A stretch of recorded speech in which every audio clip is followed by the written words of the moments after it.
Hello and welcome to the Roost News. I am Lillian Lee, a volunteer with the Office of Volunteer Engagement. And we thank you for joining us on the Roost News, a place for all things volunteer. Today we have two special guests with us, and I'm excited. The topic, in-person meetings. You heard me correctly, in-person meetings.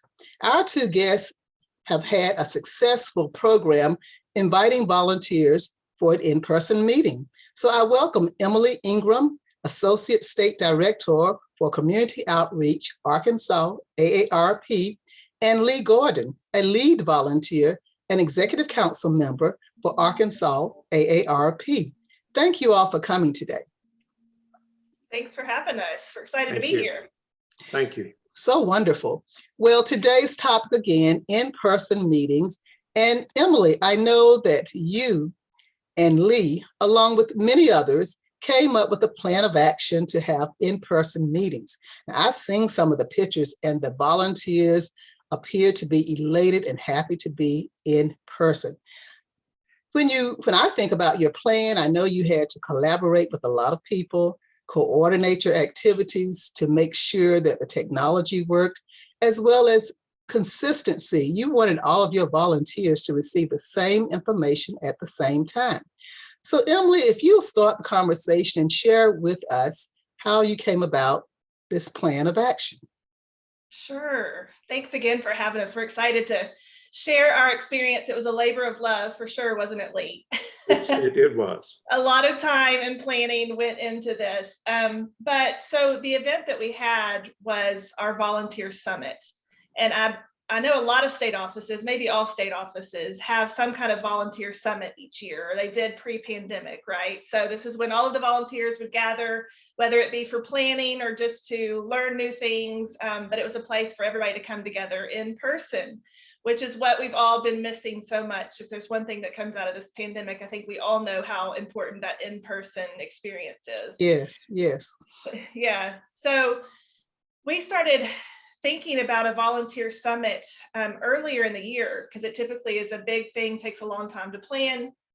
At that time when we started planning it, we kind of hoped we would be, by November when we had the event, we kind of hoped we would be back to some kind of in-person, we would be able to meet in person in groups. But that wasn't the case by November, because we all know AARP is being very careful about the approach to going back to in person, as we should be, to keep everybody safe and healthy. But at the time, we did have the green light to meet with volunteers in groups of 6 or less. And so when the time came around and we weren't able to be exactly back in person at a hotel somewhere all together and all of that, we were like, well, we can meet in groups of 6. So why don't we meet in small groups of 6 around the state and bring everybody together virtually? So that's when the hybrid volunteer summit began and all of the planning began. So that's a little bit of an overview. We can dive into some of the details. Lee, do you want to add anything about the importance of why we wanted to do this? Well, I think you've already presented it, that people were anxious to get together. With every month, we realized more and more how much we missed that social contact to accomplish things, not just for being together, but to make things happen. So the planning was brave and it paid off.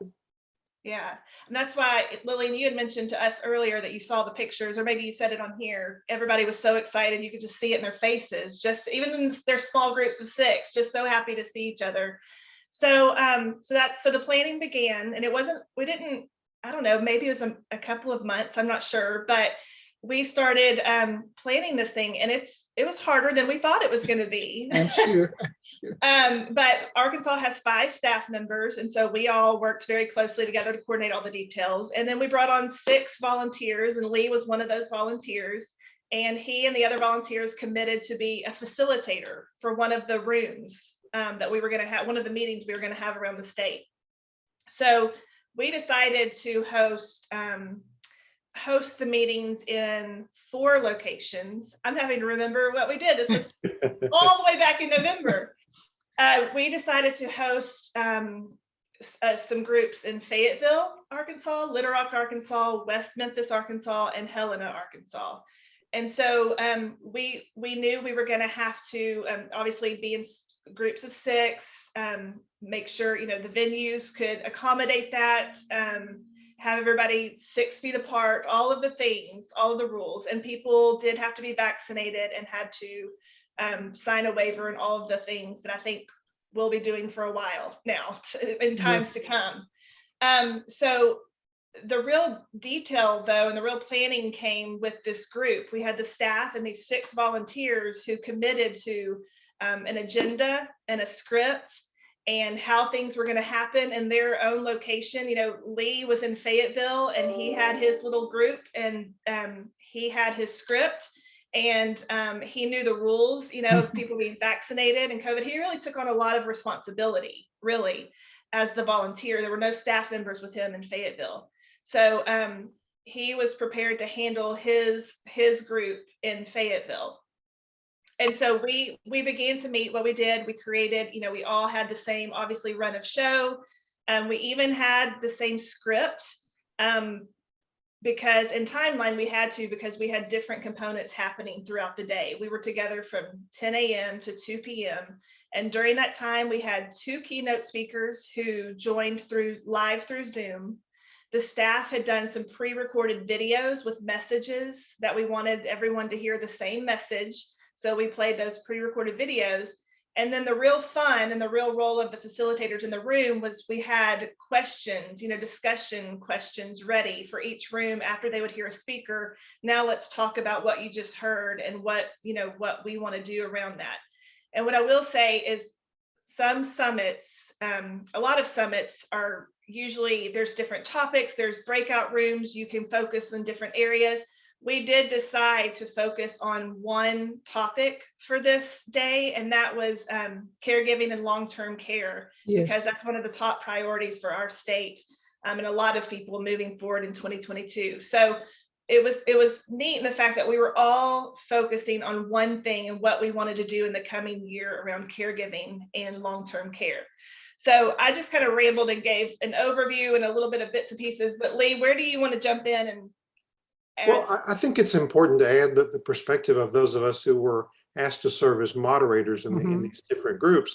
I guess it's really a testament to the staff, the entire staff, that we were asked, would you be a moderator of something they were describing that we didn't quite follow initially. So it was really an act of faith on the part of all of us, because we did have confidence in the staff, and we responded with, sure, just tell us what to do, lead us through this. And obviously the staff learned as they produced this material and planned the run of show, but we had confidence in them. And as we got closer and closer to the event, more material was provided, and we began to really grasp what our role would be. But those of us who were the volunteers, even leading it, didn't have a clear idea at the beginning, but by the time we got, you know, a few days out from the meeting, the staff had prepared us, and I think really well, and suddenly it all came together. I'm not sure we had a clear idea from the beginning either, Lee, but it did come together. And so that's what I will say, is that we were fortunate in that we picked the right volunteers. We had everybody did a fantastic job. The internet was in our favor that day. We really did not have any issues. I mean, we were streaming into 9 locations at the same time. Wow. So, you know, it really worked out. I will say about technology, something we decided to do, because as a staff person, I was originally going to be one of the facilitators, but we decided kind of at the last minute that I would stay back and I would kind of run the show, you know, run Zoom and be the moderator, so I could come on camera in between the different sessions and say, next, we're going to do this. You know, now it's time for a lunch break. That's the other thing. We got to feed our volunteers lunch. Okay, I was wondering about that. Okay. Yes, the old AARP lunches are the best. But back to technology, we did have, you know, we made sure that everybody had what they need in each of the locations. We did hire an AV company to assist with some of the locations. But I have to say that I had a staff member from the Office of Volunteer Engagement, Carol Ricks with Create the Good. stepped in to help me that day, help me run Zoom. And then a volunteer, Marie Dillon from Illinois, yes, Marie committed her time and spent time with me that day, but all three of us were on Zoom, and I don't know how I would have done it without them. I mean, they just freed me up, bringing me on screen, taking me off, all the things that at one point I thought I could do by myself for some reason. So I'm so grateful for them. And that's one of the things I love about AARP. And I think this virtual opportunity has brought to us, I've met so many people across the country, and we're all volunteers or staff, we're all so willing to help each other succeed. And so that was a really neat experience for me. And I think for the most part, Lee, the technology went fairly smoothly. At least at our location, it went absolutely smoothly. I was amazed that things happened at the right time and there were no glitches, no delays. I would just add that as we got close to those meetings, a few days before, I started thinking, is all this going to come together? And at some point, am I going to have to sing and dance because it's slowed down and you don't want me to do that anyway. But it was seamless, and that sounds like an overstatement, but it truly was. The entire day for me flew. I couldn't believe we were done at 2:30 or whatever it was in the afternoon, because everything happened at like clockwork, and we just moved along. And also the people in my room, the other 5 people, never seemed to be tired or disinterested. They were engaged. Well, Lee, one thing it's come to my mind right now is volunteers. How did you decide on which volunteers would attend? What motivated them to want to come out? Because a lot of volunteers still don't want to go to in-person meetings. What was the motivation behind them wanting to be a part of this enormous and just successful program? Well, I'm going to pass that back to Emily, because although I led that group, she was involved in getting those people together. She's going to know more than I do. Yeah, I mean, I think we definitely reached out to some of our lead volunteers, and we knew a lot of them had remained engaged throughout the pandemic virtually, and we knew we couldn't accommodate everybody. So a lot of them we knew were anxious to have this happen. Very good. Yeah. So I will say one thing that we had originally talked about doing when we decided this was going to be a hybrid event, and because it was going to be limited in size, we were going to open it up to people virtually. If you couldn't be there in person, you can join by Zoom. We'll do breakout rooms. But once we realized how much we had already taken on, and we decided to let that element go, it was just another layer that could cause, problems. But now that we've gotten this other one under our belts, and I know that we're going to be doing more events like this, that's another layer that we would add, where there's people can still join from the safety of their home and participate. So we knew people were engaged, and back to Lee's point about he didn't know if he was going to have to sing or dance, or we had given the volunteers, the facilitators, kind of that heads up, if your internet goes out, be ready to recite your favorite poem or something. Because we knew it was a possibility, but I think we all knew that. We all knew that no matter what, at the end of the day, we were going to have brought volunteers together, had lunch, had good conversation. And so if the technology failed, so what? I mean, we just kind of had to go with that mentality, because you never know. We all know you never know what technology is going to do. Correct. So you're saying that, go ahead, Lee.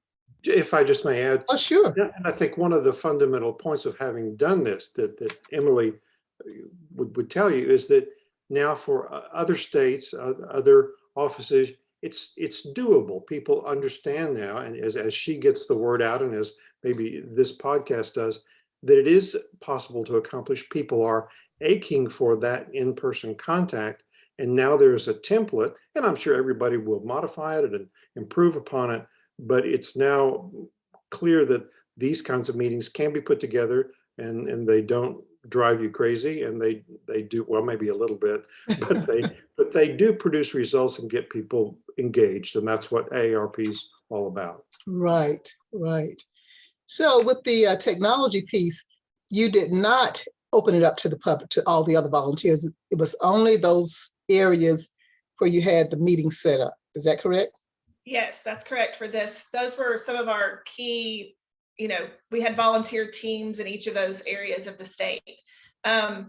So like I said, it's a plan to add that next layer on those. Wonderful. For sure. Wonderful. And we recorded the speakers and have plans to try to engage other volunteers by letting them hear the speakers and then having our own sessions with them around the questions that were asked in the discussion groups. So there's a plan to follow up with it with the other volunteers and give them an opportunity to participate. Okay, wonderful, wonderful. So in looking at it, did you have any other incentives for volunteers? I know you gave them lunch. Did you give them mileage, reimburse them for mileage? I mean, it was available if they wanted to do it. Okay. But the beauty of this, and that's the beauty of this hybrid and virtual, opportunity, is that they're not traveling far to, we're able to do that in their own communities. Wonderful. But yes, as always, mileage is, and we provided. That was the other thing. We provided all of the supplies that each of the facilitators. Yes. These I'm just becoming more and more grateful for you, Lee, as I talk. we mailed each of the facilitators, supplies. We mailed the charts and the pins and so of course some AARP, goodies to give to everybody. And we also created an agenda to hand out to everybody and a volunteer interest form. Excellent. That they were able to give each person. So before each person left, we were able to capture some of the discussion and ways that these volunteers wanted to get involved around the caregiving issue. Our communications director was able to collect stories. We asked people to share their own personal caregiving stories and experiences. So the whole time we were, trying to capture what was happening in each room, even though we couldn't all be together. And one of my favorite parts is the last thing we did is invited each facilitator from each room to report out some aha moments or some neat ideas. So they all got to step up to the camera. We got to hear from West Memphis. The people in Fayetteville got to hear, from West Memphis and hear each other's ideas and feed off of each other's energy. So that was really a neat part. And I wanted to mention, when you think about it, all of this work for groups of 6, right? It's like we reserved, big conference rooms for a group of 6. But at the end of the day, we had 9 locations. We brought together, over 50 volunteers. Wow. So when you think about it, it really is a big impact. We had a meaningful day with close to, 50 volunteers. So it just worked out. It just excellent. So for logistics, did each facilitator contact the facility in their specific area, or did that come from the state office as far as reaching out to the locations? Do you want to talk about that, Lee? Well, I will start it, but you ought to conclude it. The state office handled almost everything, but they let us know what they were doing. But it was really nice for them because they knew the questions to ask. They knew the capacity and the needs we would have. So they set these arrangements up. In my case, it was with the Fayetteville Public Library, which has a lot of meetings by practice. But no, we benefited from the state's knowledge of what they wanted. They contacted the facility directly, set up the arrangements, let us know what the details were, obviously. But no, that was a responsibility we didn't have to worry about, thankfully. Although Lee did take it upon himself, he went up to the library ahead of time and just got familiar with it, and I think met the contact person. But we provided every facilitator had a sheet that had contact information. If the main person at their venue, or if you're having tech issues, text Emily. If your lunch doesn't show up, text Vivian. So yes, I mean, as you can imagine, lots of moving parts, but everybody kind of had the same information in front of them. We tried to think of every scenario that we could. So people knew what to do. So talk about some of the aha moments that people shared. Gosh. Okay. I mean, so it was around the topic of caregiving and long-term care. And I think I think it was really neat to see people, because we were a little nervous about focusing on one thing, because some people might not be as passionate about caregiving or, something like Right. that. But I think at the end, like I said, my favorite part was that report out, because people were just overflowing with ideas, excuse me, and energetic. And I think the questions that we gave them, which one of those was just kind of a tell your story session, Okay. where we invited them to either tell their own personal caregiving story. They didn't have to, that's obviously very personal. If they hadn't, maybe they knew a neighbor who had experienced something, or in their line of work, they had experienced challenges. But I think it became obvious that this was a common thread, a common issue, a common challenge for people, the topic of caregiving and long-term care, excuse me, and how to make the services and resources better in our communities. So people, I think a common thing was people talking about kits for caregivers. Okay. And kind of working with some local companies to donate items for these caregiving kits. Lee, have you thought of anything? I have. I've thought the thing that struck me the most, that surprised me, is in this group, it was a typical group of older AARP members. And you could tell by the conversations that they were somewhat anxious. They all knew little bits and pieces about caregiving, and they all knew stories from family members and friends, but none of them felt expert in this area. And a couple of them, my perception was they were anticipating with some family member them being in that situation in the not too distant future, and their lack of knowledge, not that they hadn't tried, but knowing just enough to be anxious about caregiving and needing to know more. And then by the end of the day, being maybe more confident that AARP and other sources could provide them the information they're going to need in some days and in some months, years ahead, when they do have to be in that role.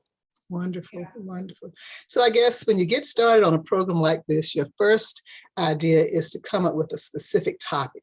What topic do you feel will be inspirational, that will be informative to the audience? So that's great. Caregiving is an important topic, so I can understand why the audience, the volunteers, were motivated to be a part of that caregiving program. And I would add, almost everybody can relate to it. Yes. Right. Everybody has some knowledge of it. So maybe some cases more than they want to know. That's correct. But they all know something. Yeah. I think for us, yes, we did pick that one topic because it is a priority for us. But the neat thing for the staff was we were really able to, we didn't have much time with everybody to really cover everything we wanted to cover, but it gave, myself as the outreach director, the advocacy director, Nesne, and our communications director, Victoria Brown, it gave us a chance to really work together to talk about all the different ways we can educate people, advocate for these issues, tell stories, how we could collectively come together and make a difference on this specific topic. So that is something we did with kind of the flow of the day, knowing that, virtual can be exhausting when you're sitting on Zoom. We all know, for hours and hours. So we did try our best to, we brought in some live speakers. We brought in 2 keynote speakers that were live through Zoom. That was kind of interactive. And then, like I said, the staff pre-recorded together, me, Victoria, and Ness pre-recorded some videos kind of talking about each of our areas. So then people would watch a video, and then we would break for in person. So we tried our best to keep the flow engaging. But I really appreciated the videos that the staff did together, and it really helped us think of how we could collectively work on these issues with our volunteers and make a real impact. Wow, you all put a lot of work in your program, but guess what?